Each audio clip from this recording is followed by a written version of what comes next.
तो हम फिर से लेकर आ चुके हैं आप लोगों के लिए इस शाम की सभी ताज़ा और बड़ी ख़बरें। एक एक कर आपको सारी ख़बरों की जानकारी देंगे आज देश दुनिया में क्या कुछ हो रहा है। दरअसल दोस्तों, सबसे पहली जो बिग ब्रेकिंग न्यूज़ आ रही है, आपको बता दोस्तों, किसान नेता राकेश टिकैत की योगी को चेतावनी। जी हाँ, बोले फिलहाल हम तो प्रचार करेंगे, जी हाँ, और भाजपा को हराने के लिए ही करेंगे। जो करना है योगी सरकार कर ले, जेल में डालने की धमकी ना दे। इसके बारे में आपको विस्तार से बताएंगे। वहीं पर दोस्तों, राहुल गांधी का केंद्र सरकार पर बड़ा हमला। बोले किसान का मुद्दा उठाओ तो मोदी जी को तकलीफ है, अगर असम का मुद्दा उठाओ तो मोदी जी को तकलीफ है, अगर देश के हित में बात करो तो मोदी जी को तकलीफ है। मोदी जी बता दें किस मुद्दे पर बात करना पसंद करेंगे, इसके बारे में भी आपको विस्तार से बताएंगे। वहीं पर दोस्तों, अमित शाह के इस्तीफे की पूरे देश भर में उठ रही मांग। दरअसल अभी 25 जुलाई को असम में गए थे, लेकिन जिस तरीके से दोस्तों मिजोरम और असम आपस में भिड़ा है, उसको लेकर लोग कहना है जहां भी अमित शाह छोटा भाई और मोटा भाई जाते हैं वहां पर दंगे फैल जाते हैं। इसके बारे में भी आपको विस्तार से बताएंगे। वहीं पर अगली बिग ब्रेकिंग में हम आपको बताएंगे दोस्तों, काले धन को लेकर राहुल गांधी ने केंद्र को घेरा। बोले फिलहाल क्या ये भी सिर्फ जुमलेबाजी थी नोटबंदी की तरह, इसके बारे में भी आपको विस्तार से बताएंगे। वहीं पर दोस्तों, ममता बनर्जी ने उठाया पेगासस पर सवाल। बोले आखिर प्रधानमंत्री जवाब क्यों नहीं देते, इसकी जांच कराएंगे। जी हाँ, पश्चिम बंगाल में जांच शुरू हो गई है, इसके बारे में भी आपको विस्तार से बताएंगे। वहीं पर दोस्तों, पीके की टीम को आपको बता दें, नज़रबंद करने पर भड़के पीके। उनका कहना है कि फिलहाल बीजेपी डर रही है। जी हाँ, बीजेपी डर रही है कि त्रिपुरा में उनकी सरकार न चली जाए हाथ से, इसके बारे में भी आपको विस्तार से बताएंगे। वहीं पर दोस्तों, आपको बता दें फिर से एक बार जो है यहाँ पर दोस्तों, ईरान और इजराइल आपस में भिड़ गए। जी हाँ, ईरान ने कई इजराइलों को पकड़ा, इसके बारे में भी आपको बताएंगे कैसे जासूसी कर रहे थे। वहीं पर अगली बिग ब्रेकिंग में हम आपको बताएंगे दोस्तों, अमीश देवगन रोने लगा। जी हाँ, कर रहा था योगी की दलाली, लोगों ने ले लिया आड़े हाथ, रोकर कहने लगा हमें गोदी मीडिया बुलाया जाता है। जी हाँ, और किस तरीके से जो है हमें बदनाम किया जा रहा है, इसके बारे में भी बताएंगे। वहीं पर अगली बिग ब्रेकिंग में हम आपको बताएंगे दोस्तों, साक्षी जोशी का गोदी मीडिया पर बड़ा हमला। बोले अगर गोदी मीडिया नहीं हो तो फिलहाल मुद्दों की बात क्यों नहीं करते, क्यों दुम हिलाते रहते हो मोदी के लिए, जिसके बारे में भी आपको विस्तार से बताएंगे। वहीं पर अगली बिग ब्रेकिंग में हम आपको बताएंगे दोस्तों, जी हाँ, दरअसल आपको बता दें, संदीप चौधरी का मोदी सरकार पर बड़ा हमला। बोले जहां किसान की चर्चा होना चाहिए वहां तो चर्चा हो नहीं रही है, जानबूझकर किसानों के मुद्दे को दोस्तों गायब किया जा रहा है, इसके बारे में भी आपको विस्तार से बताएंगे। वहीं पर अगली बिग ब्रेकिंग में हम आपको बताएंगे दोस्तों, येदियुरप्पा के बाद आपको बता दें, जी हाँ, दरअसल आपको बता दें, वसुंधरा राजे बॉम्बे को बनाया गया कर्नाटक का नया जो है सीएम। सियासत तेज हो गई है, इसके बारे में भी आपको विस्तार से बताएंगे। वहीं पर दोस्तों, अगली बिग ब्रेकिंग में हम आपको बताएंगे, राकेश टिकैत बोले कि फिलहाल कैमरे और कलम पर जो है यहाँ पर बंदूक का साया, यानी कि बंदूक की नोक पर ये सब कुछ करवाया जा रहा है, जिसके बारे में भी आपको विस्तार से बताएंगे। वहीं पर दोस्तों, महिला संभालेंगी अब पूरा मोर्चा। जी, महिलाओं को बड़ी जिम्मेदारी सौंप दी गई है संसद की, किसान संसद की, इसके बारे में भी आपको विस्तार से बताएंगे। तो सारी खबरें एक एक कर देंगे। फिलहाल खैर चलिए बढ़ते हैं सबसे पहली और सबसे बड़ी खबर की ओर। दरअसल दोस्तों, आपको बता दें, किसान नेता राकेश टिकैत की योगी को बड़ी धमकी, खुली चेतावनी दोस्तों योगी को। दरअसल आपको बता दें, योगी सरकार और उनके मंत्रियों का कहना था कि अगर राकेश टिकैत ने उनको हराने के लिए उत्तर प्रदेश में कुछ ऐसा करने की कोशिश की दिल्ली जैसा, तो फिलहाल उनको जेल में डाल दिया जाएगा, जिसको लेकर अब राकेश टिकैत भड़क गए। उनका कहना है कि फिलहाल जो भी करना करो, बीजेपी को हराना और बीजेपी को हरा कर रहेंगे। राकेश टिकैत ने कहा कि हम तो खुले शब्दों में कह रहे हैं कि हम बीजेपी को हराएंगे ही हराएंगे और इनको हराने ही आ रहा है। दरअसल राकेश टिकैत का कहना है कि बीजेपी अपना प्रचार करेगी, हम अपना प्रचार करेंगे। राकेश टिकैत ने यह साफ कर दिया है कि वे यूपी को दिल्ली में तब्दील कर रहेंगे। उधर दोस्तों, योगी की ये टेंशन बढ़ गई है भाजपाइयों की कि राकेश टिकैत ये सब कुछ हमें हराने के लिए कर रहा है। तो इसमें दोस्तों छुपा क्या है, ये तो किसान पहले ही बोल चुके हैं कि हम आपको हराएंगे। आप उत्तर प्रदेश में बैठे हो, आप किसी भी राज्य में बैठे हो, किसान आपको हराएगा। सिंपल सी बात यह है कि अगर आप किसान की नहीं सुन रहे, अगर आप अपनी तानाशाही बताओगे तो जाहिर सी बात है आपने अब तक गन्नों का भुगतान नहीं किया। और बीजेपी दोस्तों ये झूठ बोल रही है कि उनने सारे गन्नों के पैसे का भुगतान कर दिया है, जिसको लेकर राकेश टिकैत ने कहा कि क्या 14 दिनों में सारा गन्ने का भुगतान कर दिया जैसे ही चुनाव आने वाले थे। और इसको लेकर दोस्तों राकेश टिकैत ने घेर लिया भाजपा को। अब दोस्तों योगी डर रहा है, इसीलिए राकेश टिकैत को धमकी दी जा रही है कि फिलहाल गिरफ्तार कर लेंगे अगर दिल्ली बनाने की कोशिश की तो। फिलहाल खैर चलिए हम बढ़ते हैं दोस्तों एक और अगली बिग ब्रेकिंग की तरफ।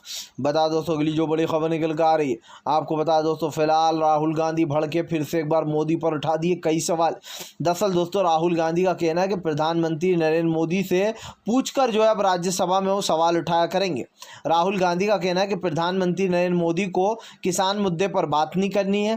पेगासस वाला मामला प्रधानमंत्री के लिए बेकार है। असम और मिजोरम के बीच में जो इतनी बड़ी लड़ाई हो गई, 6 पुलिसकर्मी मारे गए, उस मुद्दे पर जो है बात नहीं करना चाहते हैं पीएम मोदी। गरीबी और बेरोजगारी पर पीएम मोदी कोई बात नहीं करना चाहते, तो फिर पीएम मोदी अपनी एक लिस्ट बनाकर दे दें कि वो किस मुद्दे पर बात करना पसंद करेंगे। क्योंकि अब तो स्पीकर साहब भी जो है दोस्तों उठकर भाग लेते हैं। स्पीकर जिसका काम है दोस्तों राज्यसभा में सब कुछ सुनना, लेकिन अगर स्पीकर ही मोदी की दलाली पर उतर आए तो फिर आप क्या कर सकते हो। जी हाँ, खुले शब्दों में कह रहा हूँ दोस्तों में कि अगर स्पीकर ही दलाली करने पर उतर आए मोदी की तो फिर आप कुछ नहीं कर सकते हो। आप समझ सकते हो दोस्तों कि किस तरीके से बीजेपी सवालों से भाग रही है। पेगासस वाले मामले पर इनको कोई टिप्पणी नहीं करना। किसान के 8 महीने पूरे हो चुके हैं, किसान वाले मुद्दे पर मोदी जी को बात नहीं करना है। प्रधानमंत्री नरेंद्र मोदी जो बड़े बड़े दावे करते थे देश को संभालने के, देश के हित में काम करने के, आज वो प्रधानमंत्री डरपोक निकला है। जी हाँ, जो प्रधानमंत्री सवालों के जवाब न दे पाए, जो प्रधानमंत्री सवालों से भागता हुआ नजर आए, उसको सिर्फ डरपोक ही कहा जा सकता है। आपको बता दें राहुल गांधी का कहना है कि हमारे देश के प्रधानमंत्री सब कुछ आंखें बंद करके देख रहा है, सब कुछ देखकर भी आंखें बंद कर लिए ताकि बुरा मत देखो, बुरा मत सुनो और बुरा मत कहो। हालांकि वो सिचुएशन यहाँ पर अलग है कि जो बुरा हो रहा है उसमें मोदी जी ने आंखें बंद कर ली क्योंकि इनके पार्टी के ऊपर सवाल उठ रहा है। अब आप सोचिए दोस्तों, एक देश में इतने सारे मुद्दे हैं लेकिन राज्यसभा में कोई मुद्दे पर बात ही नहीं हो रही है। जैसे ही अगर विपक्ष इन मुद्दों पर बात करने की कोशिश करता है तो राज्यसभा को जो यहाँ पर स्थगित कर दिया जाता है। फिलहाल खैर चलिए हम बढ़ते हैं दोस्तों एक और अगली बिग ब्रेकिंग की तरफ। बता दोस्तों अगली जो बड़ी खबर निकल कर आ रही है आपको बता दें, ममता बनर्जी का मोदी सरकार पर बड़ा हमला। बोले फिलहाल अगर पेगासस मामले की जांच क्यों नहीं कराते प्रधानमंत्री। जी और कोरोना को लेकर भी ममता बनर्जी ने घेर लिया। ममता बनर्जी का कहना है कि फिलहाल 1 नंबर की झूठी मोदी सरकार है। जी जिस तरीके से कोरोना में लगातार जो है दोस्तों बिना ऑक्सीजन के मौतें होती रहीं और ये सरकार ने ये लिखित दे दिया कि फिलहाल ऑक्सीजन की वजह से एक भी मौत नहीं हुई। अब आप देखिए कि कितनी बड़ी झूठी सरकार है। ममता बनर्जी ने कहा कि फिलहाल पेगासस मामले की निष्पक्ष जांच होगी, हमने इसीलिए जो यहाँ पर पूर्व जजों को नियुक्त किया। आपको बता दो तो ममता बनर्जी ने जो यहाँ पर एक समिति बना दी, बेसिकली ये जो भी पेगासस वाला जो मामला निकल कर आया था उसको लेकर दीदी ने साफ कर दिया कि फिलहाल कार्रवाई तो होकर रहेगी और ये कार्रवाई बिल्कुल निष्पक्ष तरीके से होगी। आपको बता दें दोस्तों ममता बनर्जी ने कई भाजपाइयों के लिए मुसीबत खड़ी कर दी है क्योंकि दीदी ने ये आदेश देकर बीजेपी की नाक में दम कर दिया। अब आप सोचिए दोस्तों, इसमें अजीत डोभाल, गृह मंत्री अमित शाह, नरेंद्र मोदी, ये बड़े बड़े नाम आएंगे और दोस्तों इन नामों को जब बुलाया जाएगा तो इनको जाना भी पड़ेगा। जी हाँ, आपको बता दूं दोस्तों इस वक्त जो हालात हो रखे हैं देश के और जिन हालात में प्रधानमंत्री नरेंद्र मोदी के अपने नेता विवादित बयान देते हैं या फिर ये लोग जिस तरीके का भी काम कर रहा है, आप सोचिए कि इतना करोड़ों रुपए किसके पास है जो इजराइल का एक दोस्तों सॉफ्टवेयर खरीदेगा और वो भी एक ऐसा सॉफ्टवेयर जिसको सिर्फ जो यहाँ पर दोस्तों उनको ही दिया जाता है, सरकारों को। यानी कि राहुल गांधी ने इसको वेपन नाम दिया है क्योंकि ये सिर्फ आतंकवादियों और जो देश के लिए बुरा सोचते हैं उनके ऊपर यूज़ किया जाता है, क्रिमिनलों के ऊपर। लेकिन इस वेपन का इस्तेमाल आपने आम जनता के ऊपर कर डाला। आपने सोचा कि विपक्ष के मन में क्या चल रहा है पहले से जान लूँ कि कैसे हमें हराने की कोशिश चल रही है, इनका प्लान क्या है आगे का। तो ऐसा देश का प्रधानमंत्री जो आम जनता पर ही दोस्तों पेगासस का इस्तेमाल करे, फिर उसके बाद आप समझ सकते हो कि बीजेपी की मंशा क्या है। फिलहाल खैर चलिए हम बढ़ते हैं दोस्तों एक और अगली बिग ब्रेकिंग की तरफ। बता दोस्तों अगली जो बड़ी खबर निकल कर आ रही है, जहां पर भी जाते हैं अमित शाह वहां पर तबाही मच जाती है। जी हाँ, दरअसल दोस्तों विपक्ष ने उठाए जम का सवाल और लिए अमित शाह के जम के मजे। दरअसल दोस्तों ये बात तो बिल्कुल सच है, अमित शाह जहां पर भी जाते हैं वहां दूसरे दिन दंगे फैल जाते हैं। चाहे वो दोस्तों आपको बता दें गुजरात दंगा हो, दिल्ली दंगा हो, या फिर दोस्तों अब असम में। दरअसल दोस्तों आपको बता दें अभी 2 दिन पहले ही असम के दौरे से लौटे हैं गृह मंत्री अमित शाह, और 2 दिन बाद ही दोस्तों असम और मिजोरम के बीच में भयंकर झड़प हो गई, जिसके बाद वहां की पुलिस और आम लोग भिड़ते हुए नजर आए। और दोस्तों आपको बता दें जिसमें 6 पुलिसकर्मियों की जान चली गई। आपको बता दें संसद में भी ये मुद्दा जमकर गूंजा असम और मिजोरम का, लेकिन इस पर भी बात करने को तैयार नहीं है विपक्ष। अब आप सोचिए दोस्तों कि आज जो ये हुआ है, या तो दोस्तों असम और मिजोरम के जो सीएम हैं उन्होंने अब अमित शाह की सुनना बंद कर दिया, क्योंकि देश के गृह मंत्री जो है दोस्तों उस 2 दिन बाद आता है असम से, और वहाँ पर लड़ाई शुरू हो जाती है। आपको बता दें दोस्तों ये लड़ाई कोई अभी की नहीं है असम और मिजोरम की, ये लड़ाई जो है ब्रिटिश दौर से चली आ रही है इन दोनों की लड़ाई। जी हाँ, जब की लड़ाई है ये। लेकिन आप सोचिए कि डर ख़त्म हो चुका है लोगों में अमित शाह का, जिस तरीके से इनके अपने ही सीएम आपस में भिड़ते हुए नजर आ रहे हैं और ट्विटर खेल रहा है। इससे साफ दिखाई देता है कि मिजोरम और असम के सीएम पर जो है अब अमित शाह का दबाव नहीं रहा, अमित शाह को ठेंगा दिखा दिया। जी हाँ, और ठेंगा लेकर अमित शाह आ भी गए वापस। आप देखिए कि इस देश का गृह मंत्री 2 दिन बाद ही आता है और वहां पर इस तरीके की तबाही मच जाती है। हर कहीं चर्चा हो रही है दोस्तों असम और मिजोरम की फिलहाल। खैर चलिए हम बढ़ते दोस्तों एक और अगली बिग ब्रेकिंग की तरफ। बता दोस्तों अगली जो बड़ी खबर निकल कर आ रही, लाइव डिबेट में अमीश देवगन रोने लगा। जी हाँ दोस्तों, अमीश देवगन को दोस्तों अब लगता है राकेश टिकैत के आंसू दिख गए थे, इसीलिए अमीश देवगन ने भी अपना नाटक शुरू कर दिया। अमीश देवगन ने सोचा शायद जो लोग हमें गोदी मीडिया बुलाते हैं वो अब इस आंसू के बाद रोना ना बंद कर दे। बेचारा गुल्लू बहुत रोया दोस्तों। अब आप सोच रहे होंगे मैं इसका नाम गुल्लू क्यों ले रहा हूँ, भाई मैं क्या करूँ, लोगों ने इसका नाम गुल्लू रख दिया। जी हाँ, और गुल्लू क्यों रखा है अब ये पूरी कथा भी सुन लीजिए ज़रा। दरअसल दोस्तों योगी का एक कुत्ता है, एक पिल्ला है छोटा सा जिसका नाम है गुल्लू। कल वो बीते दिन सब्जी मंडी में घुस गया, जिसको लेकर आपको बता दें अमीश देवगन कसीदे पढ़ने लगा और गुल्लू की तारीफ़ें करने लगा। जिसके बाद दोस्तों आपको बता दें फिर क्या था, लोगों ने अमीश देवगन को सोशल मीडिया पर घेर लिया। अमीश देवगन दोस्तों अपने चैनल पे लाइव रोने लगा, बोलने लगा लोग अपनी नाकामी छुपाते, जो लोग अपनी नाकामी छुपाते हैं वही सवाल उठाते हैं ईवीएम पर, जो कमज़ोर होते। सोचिए दोस्तों जनता को कमज़ोर बता दिया इसने, और जो रो रहा है ये अपने आप को ताकतवर कह रहा। हालांकि ये तो मगरमच्छ के आंसू हैं हम भी जानते हैं, लेकिन ये कह रहा है कि वो लोग कमज़ोर होते हैं जो ईवीएम पर सवाल उठाते हैं, वो लोग कमज़ोर होते हैं जो सरकार पर सवाल उठाते, वो लोग कमज़ोर होते हैं जो दोस्तों देश के मुद्दों पर सवाल उठाते हैं। सोचिए दोस्तों ये पहला रिपोर्टर हमने देखा है जो कह रहा है कि देश के जो मुद्दे हैं जो सवाल उठाते हैं उन पे जो लोग वो कमज़ोर हैं। यानी कि जो देश में आज जो हालात हो रखे हैं, ऑक्सीजन से करोड़ों लोगों की मौत चली हो गई, उस मुद्दे को उठाने वाले लोग कमज़ोर हैं। अच्छा, यानी कि गोदी मीडिया जो चाटुकारिता है अमीश देवगन मोदी की इतनी कर रहा है दोस्तों कि अब तो हद ही इसने पार कर दी है।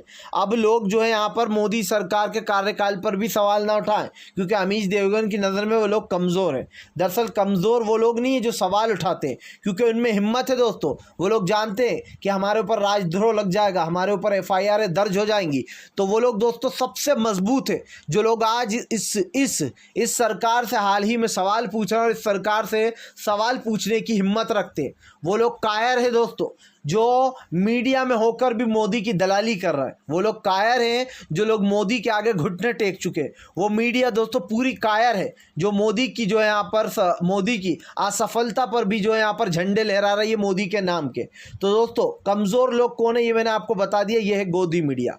और अब ये जब इसने दोस्तों आपको बता दे गुल्लू की तारीफ़ की, योगी के कुत्ते की, पिल्ले की, उसके बाद लोगों ने इससे कहा अरे अरे अरे देखो कितना ज़्यादा भावुक हो गया गुल्लू, इस तरीके से गुल्लू को मत रुलाओ। यानी कि दोस्तों अमीश देवगन को कुत्ता बना दिया, लोगों ने कुत्ते से कंपेयर कर दिया। एक लिखकर जाती हैं कि अरे हमें क्या पता था बिल्लू तुम इतने ज़्यादा रोने लगोगे, लेकिन अगर तुमने मोदी की चाटुकारिता नहीं छोड़ी और दुम हिलाना नहीं छोड़ा तो इसी तरीके से लोग तुम्हें ट्रोल करेंगे। तुम गोदी मीडिया हो और गोदी मीडिया ही रहोगे।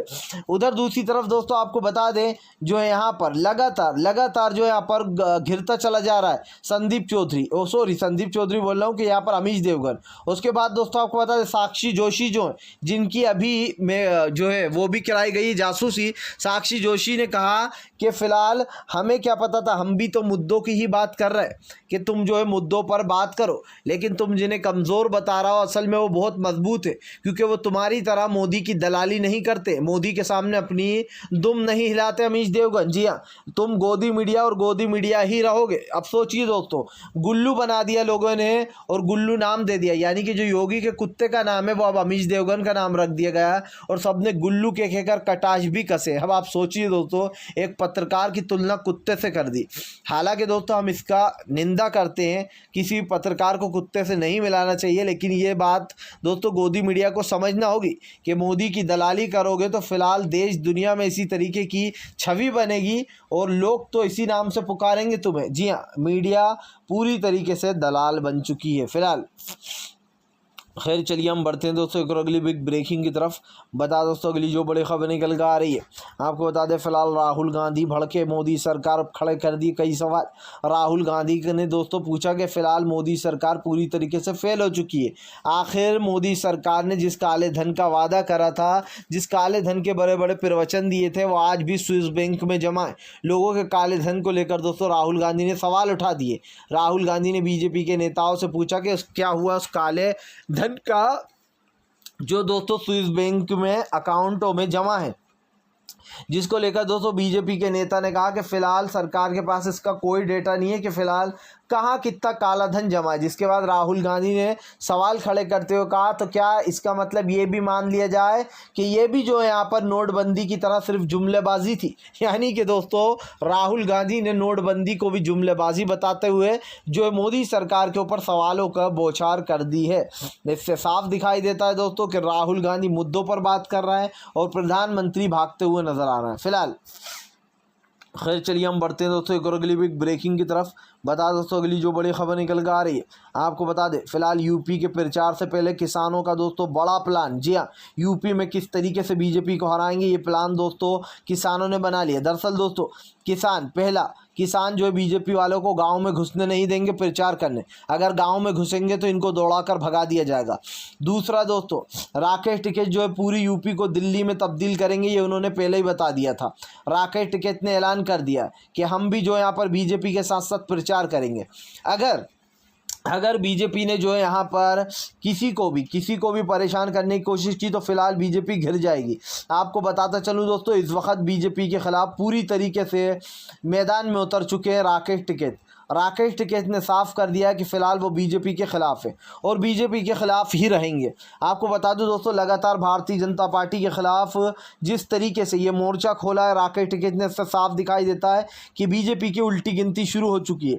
अब सोचिए दोस्तों, बीजेपी जो बड़े बड़े दावे करा करती थी, जो बड़ी बड़ी बातें किया करती थी, आज उस बीजेपी को ही घेर लिया और ये साफ दिखाई भी दे रहा है दोस्तों कि फ़िलहाल अब बीजेपी की उल्टी गिनती शुरू हो चुकी है। बीजेपी कितनी कोशिश कर ले, अब वो जो यहाँ पर दोस्तों सत्ता से बाहर इसको जाना ही होगा। यानी कि पूरी तरीके से मोदी सरकार का वंटा ढाल हो चुका है। अब मोदी सरकार को राकेश टिकैत दोस्तों उत्तर प्रदेश से उखाड़ेंगे पहले, और उसके बाद किसान 2024 में मोदी को हमेशा के लिए विदा कर देंगे ताकि फिर कभी सत्ता में वापस ना आ सके फिलहाल। खैर चलिए हम बढ़ते हैं दोस्तों एक और अगली बिग ब्रेकिंग की तरफ। बता दोस्तों प्रशांत किशोर की टीम को किया गया होटल में नज़रबंद, तो भड़के प्रशांत किशोर। दरअसल प्रशांत किशोर से दोस्तों डर रही है मोदी सरकार कि त्रिपुरा में इनकी सरकार जो है यहाँ पर गिर जाएगी, जिसको लेकर दोस्तों आपको बता दें प्रशांत किशोर ने कहा कि फ़िलहाल बीजेपी को डर लग रहा है। जी हाँ, बीजेपी हमसे डरती है। जब भी हम कुछ चुनावी रणनीति बनाते हैं तो बीजेपी की इस तरीके की हरकतें सामने आती हैं। आपको बता दोस्तों, प्रशांत किशोर भड़के हुए चल रहा है। उनका कहना है कि फ़िलहाल इस तरीके की तानाशाही हमने कभी नहीं देखी। जिस तरीके से बंगाल चुनाव में तानाशाही देखी थी दोस्तों चुनाव आयोग की और मोदी की, उसी तरीके से अब देश भर में तानाशाही चल रही है। फिलहाल अगर आप भी शांतिपूर्ण ढंग से दोस्तों पीएम की इन सभी गलत नीतियों का दिल से विरोध करते हो और आप मानते हो बस ये सरकार एक तानाशाह सरकार है, इसको तत्काल में अपना इस्तीफ़ा दे देना चाहिए, तो इस वीडियो को ज़्यादा से ज़्यादा शेयर कीजिए, लाइक कीजिए। और अगर आप हमारे चैनल पर पहली बार आए दोस्तों तो सब्सक्राइब करने के साथ साथ पास में एक घंटी आएगी यानी कि बेल आइकन, उसको भी दबा दें ताकि हर वीडियो की अपडेट आपको मिल पाए।